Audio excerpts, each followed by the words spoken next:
They say the dead do not speak, but sometimes when the air grows too still and the night presses too close, their whispers crawl upward through the soil, hungry to be heard. There is a place, far beyond the highways and forgotten towns, where those whispers never stop. A place the maps have abandoned, and the living dare not go. The locals call it the Cemetery of the Forgotten. It was once a proud burial ground. Back in the 1800s, when the town was alive with coal miners, merchants, and preachers, families laid their loved ones here with dignity. Tall white stones glistened in the morning sun. Iron gates stood strong at the entrance, polished by careful hands. Sermons echoed through the valley, and candles lit the night like stars scattered across the earth. But time is cruel. The town dried up when the mines collapsed, when fire swallowed the church, when sickness thinned the population until only ashes and silence remained. Families moved away, leaving graves behind. Nature crept in. Roots split the stones. Rain bled the names away. The gates rusted, sagged, and finally broke. No one tends it now. No one prays here. No one remembers who sleeps beneath its soil. And that is the problem. For the dead have not forgotten themselves. They wait. They hunger. They demand their stories to be told, or their deaths avenged. And if you go there, if you dare step beyond the broken gates, you may find that silence is only the beginning. Imagine the road that leads there, narrow, cracked. The kind of road you only notice when you've gone too far, when your headlights catch the sign half swallowed by weeds. No cars travel it. No footsteps mark it. The deeper you go, the more the world seems to dissolve behind you. The trees lean together overhead, their branches curling like skeletal fingers, sealing out the sky. Your tires crunch gravel, echoing too loud, too sharp. The crickets fall silent. Even the wind dies, as if the forest itself is holding its breath. And then, the gate appears. Two leaning pillars strangled by vines. Iron bars bent, half torn from their hinges, chained together by links rusted to blood red. A board hangs crooked across the top, wood splintered, letters nearly erased. But if you brush away the moss, you can still make out the carving. Cemetery of the Forgotten. Push on the gate, and it screams. Not the short squeal of rusty metal, but a long, aching wail, as though the graveyard itself resents being disturbed. Step inside, and the air changes. The ground softens almost spongy as though the earth is swollen, refusing to keep what lies beneath buried. The scent is not just dirt and moss. It is rot, thick and metallic, a stench that coils around your throat. The gravestones stand crooked, some snapped in half, others leaning like drunkards ready to fall. Their names are gone, erased by rain, their epitaphs swallowed by moss. But in the moonlight, faint impressions cling to them, shapes that shift as though faces are pressing outward from inside the stone. You feel watched, not by one, by many. 1,000 eyes from below, from behind, from places you cannot see. And the silence, it is not silence at all. Listen closely, and you'll hear it. Faint, broken murmurs rising through the soil. Whispers, pleas, groans that bleed into sobs, sobs that rot into screams. The voices of the forgotten. They are restless. They are waiting. They are aware of you. This is no ordinary graveyard. This is a prison, and its prisoners have been waiting for centuries. Some say the souls here were never mourned, never given peace. Others whisper that criminals were buried in shallow pits, their names stricken from records, their deaths unavenged. There are stories of children buried in mass graves when plague swept the town, their tiny coffins stacked like firewood. And then there are darker rumors that sacrifices were made here, rituals conducted beneath moonless skies, binding the souls to the... You stumble forward, clutching at broken stones to steady yourself. The vision still burned behind your eyes, flashes of screaming faces, broken bodies, and unfinished prayers. Every grave you pass seems to vibrate with energy, pulsing, as though the dead themselves are pushing against the soil, desperate to rise. And then, you hear footsteps, not your own. Slow, crunching on gravel, measured, deliberate. You turn, heart thundering. At first you see nothing, just headstones leaning in the mist. But then, a shape forms between them. A tall figure, thin, draped in something that looks like torn cloth, or perhaps shredded skin. Its head tilts unnaturally as though its neck was once broken. It does not move closer, it only watches. The longer you stare, the more it seems to blur, shifting like smoke, its face refusing to settle into one shape. First a man, then a woman, then a child, then nothing but a skull. And then it speaks, without sound. The words are not heard but felt, shoving themselves into your chest, rattling your bones. Tell my story, or lie with me forever. You stumble backward, nearly tripping over a cracked grave. Your breath fogs, your chest aches, and you realize something horrifying. This spirit does not want freedom. It wants you to suffer, to carry the burden of its death until you crumble beneath the weight. And as the figure dissolves into mist, the whispers surge again, dozens, hundreds screaming at once, a storm of desperate souls clawing at your mind. There are rules in this place, unspoken, but carved into the very earth. Rule 1. Never answer when they call your name. If you do, they will take it from you. Steal it. Strip it away until you are nameless, forgotten, another prisoner of the soil. Rule 2. Never follow the lights.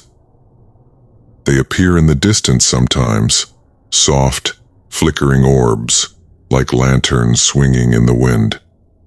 But they do not lead you out. They lead you deeper, into the oldest parts of the cemetery, where graves are nothing but pits of black earth and bones writhe like worms. Rule 3. Never, under any circumstances, look into the open graves, for some of them are empty, and some are not. You try to leave. Of course you try. You retrace your steps, stumbling through weeds, searching for the gate, but every turn leads you deeper. Paths twist where they should not. The statues lean in new directions. A mausoleum you swore was to your left now yawns to your right. The cemetery is shifting around you, alive, reshaping itself to keep you trapped. And then, you hear it. A child's laugh. Soft, sweet, wrong. It echoes across the stones, skipping between graves. You follow it without meaning to, pulled forward by instinct. And there, in the moonlight, you see her. A little girl. Barefoot, pale, hair hanging in damp strands across her face. She is sitting on a headstone, clutching a doll with one arm missing. She looks at you, and she smiles. But her eyes are hollow sockets, dark and bottomless. When she speaks, her voice is not hers. It is dozens at once, men, women, children, all spilling from her mouth in a single choking hiss. Play with us. The doll in her hands twists. Its head turns, slowly, cracking as though its neck is broken. Its button eyes widen, and its stitched mouth pulls into a grin. You run. The laughter follows, not behind you, around you, in front, to your side, inside your head. The voices swirl until you cannot tell where they are coming from, until you are sprinting blind, lungs burning, legs weak. And then, silence. You stop, gasping, shaking. The girl is gone. The laughter has ended. But you are no longer alone. All around you, shapes rise from the ground, shadows peeling themselves from the earth, from gravestones, from the very mist itself. Dozens of them, their faces shifting, never settling, melting from one identity to the next. Their mouths open, but no sound comes out. Only the smell of rot pouring into you. Your throat is raw from screaming. Your lips tremble, bleeding from the words that never stop coming. Names that aren't yours. Stories you never lived. Deaths you never died. They flood out of you like a black river, unstoppable, endless. And with every name spoken, one shadow sinks into the earth. One tortured figure dissolves into soil. One whisper falls silent. But there are too many. The cemetery stretches farther than your eyes can follow. Beyond the mist, beyond the crooked trees, more graves lurk, more voices groan. For every spirit freed, 100 more rise. You cannot carry them all. You cannot speak them all. And yet, they force you. Your body convulses. Your lungs burn. The earth shakes beneath your knees, soil splitting as if the very ground is opening to drink your breath.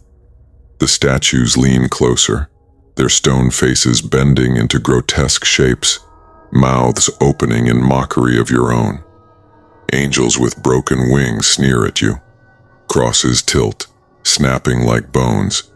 Even the trees seem to bend inward, their branches twisting like skeletal arms, reaching for you. You try to stop, to close your mouth, to resist. But your jaw will not obey. It cracks wider, tearing at the hinges, pulled open by invisible hands. The voices pour through you, filling you, using you, until you are no longer speaking. You are screaming. And then, through the storm of voices, a single one rises.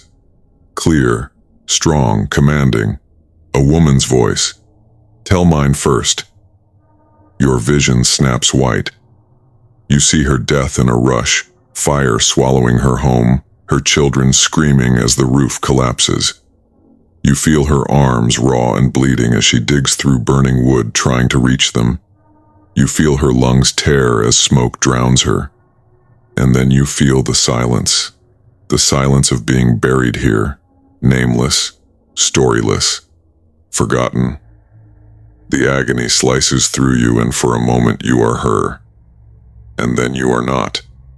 You fall into another vision. A miner, trapped in the dark.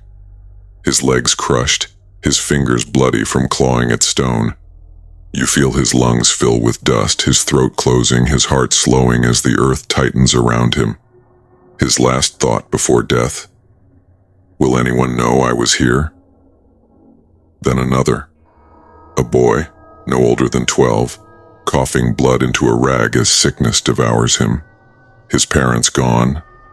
His body lowered into a shallow pit with dozens of others. No prayers, no marker, nothing but dirt.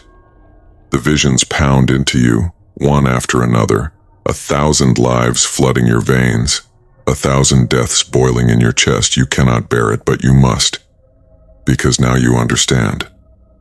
This cemetery is not just a prison. It is a curse, and the only way to leave is to carry them out.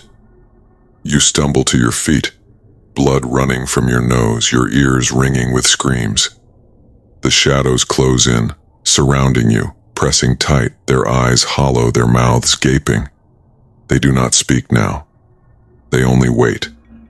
For you. You stagger forward, unsure where you are going, your body breaking under the weight of their memories. Every step feels like sinking deeper into mud. Every breath tastes like rot. And then, You see it. The gate. Through the mist, through the twisting trees, the rusted iron bars stand tall, broken, bent. But there, salvation. You run. The ground splits beneath you, graves tearing open, skeletal hands clawing for your ankles. Shadows lunge, screeching without sound, their mouths wide enough to swallow the night. The air thickens, choking, freezing, dragging you back. But you do not stop. You cannot stop. The gate screams as you throw yourself through. The chains rattle, the pillars shudder, and then you are out. You collapse onto the cracked road, gasping, sobbing, your body convulsing with pain. Behind you, the cemetery looms in silence. The mist swirls. The shadows retreat. The whispers fade.